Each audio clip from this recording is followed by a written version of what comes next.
तुझ्यात जीव रंगला।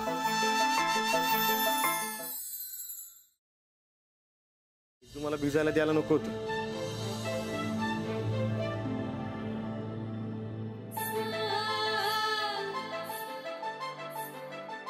तुम्ही भिजू दिलं नसतं तर पावसातला तो छान अनुभव मिळालाच नसता।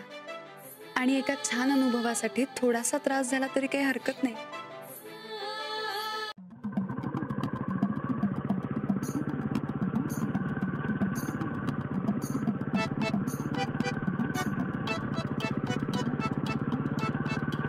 हरकत चपलाचं माप कसं ओळखायचं? राणा मग तू एक काम कर की सर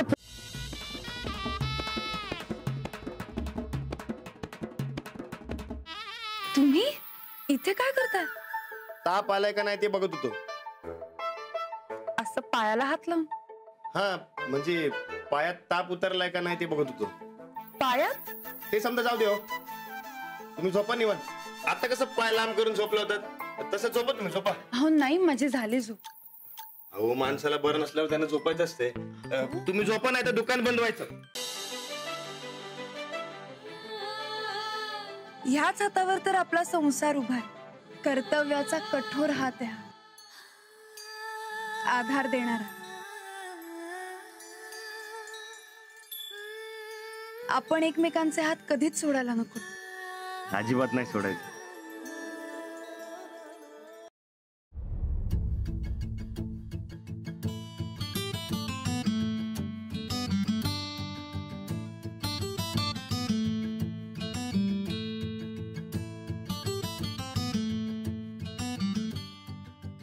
हे समजा कशाला करायला? जे आहे ते खाल्लं असतं की मी। आज बायको खुश आहे ना तुमची, मग गरम गरम जेवण।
याला म्हणतात सुख। काय? जीवाला जीव देणारी बायको, चांगलं चमचमीत जेवण, अजून काय बी नको राहणारा। बस झालं? एवढ्यातच खुश तुम्ही?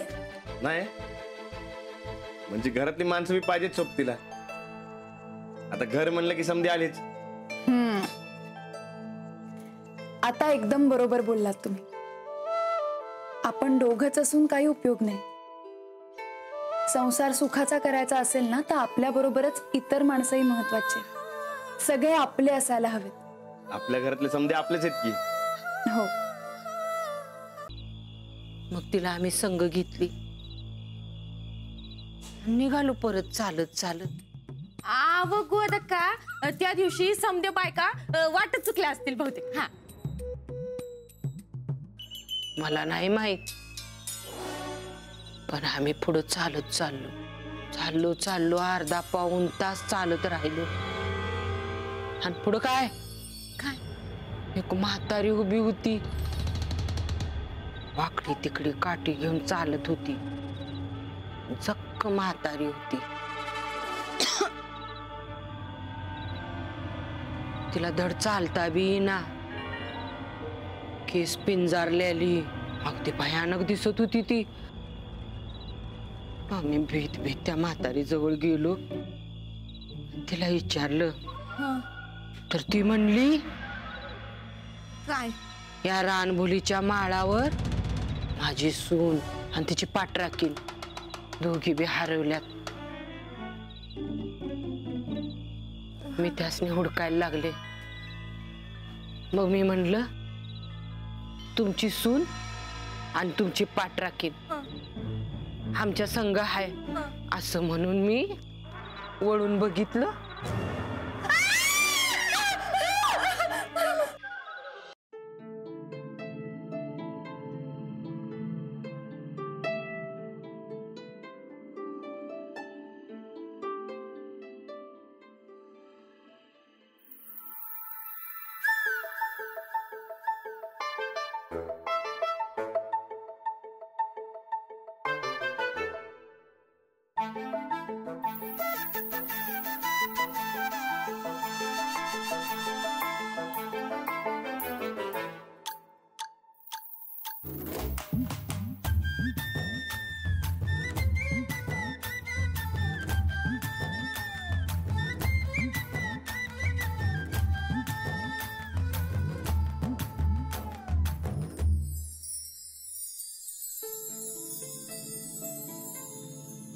तुम्ही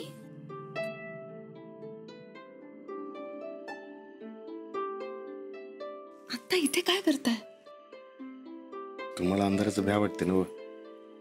आणि मी असलो की भ्या वाटत नाही म्हणून आलं तुमच्या सोबतीला.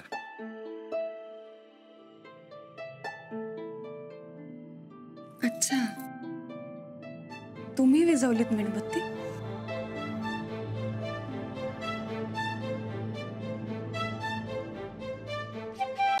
ते ना तुम्ही जागा का बदलली? गोदकाला काय वाटलं असेल? असं अंधारात कुणी हात धरतं का? माझ्याच बायको साथ धरू तुम्ही लाईट चकवलं आता नाही. सुना, अहो, कुणीतरी बघेल ना सुना. ताप देता बाबा तुम्ही साधं जवळ बी येणं झालं. हो,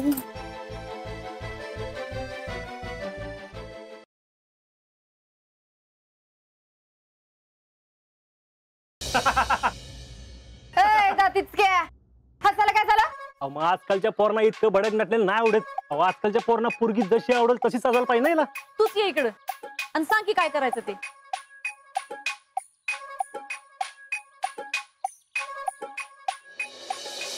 तिथलं एक सांगू का? काय? तू उगाच मेकअप बिकअप करत जाऊ नको. तू जशी आहेस ना तशीच छान दिसतेस.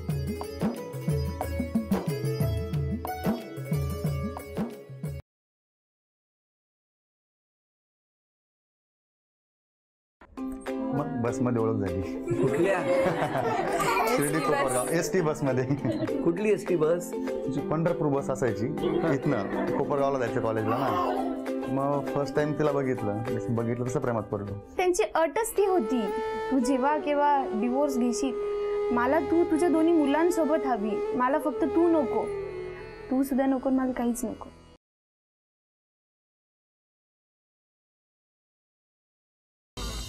मला घरी जावं लागेल. काय झालंय काय? माझ्या मायनं आमचं घर गहाण ठेवलं होतं. पोरींच्या शिक्षणासाठी पैसे लागतात म्हणून पैसे परत देता आले नाहीत. जप्ती लागली घरावर.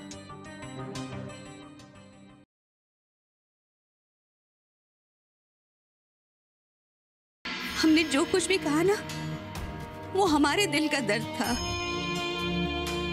तुम्हें दुखी नहीं करना चाहते थे.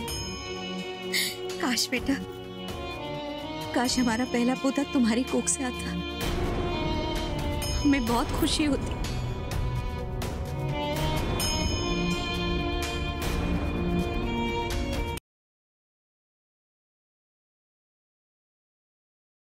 कौतुक वाटतं मला. चावीबद्दल कोणी काहीच बोललं नाही. चावीबद्दल सांगण्यासारखं काही नाहीच आहे तर काय सांगणार. जर ती चावी इतकी महत्वाची नाहीये तर मग मधू काका आणि विक्रांत ती चावी घरातल्या प्रत्येक कुलपाला लावून का बघत होते?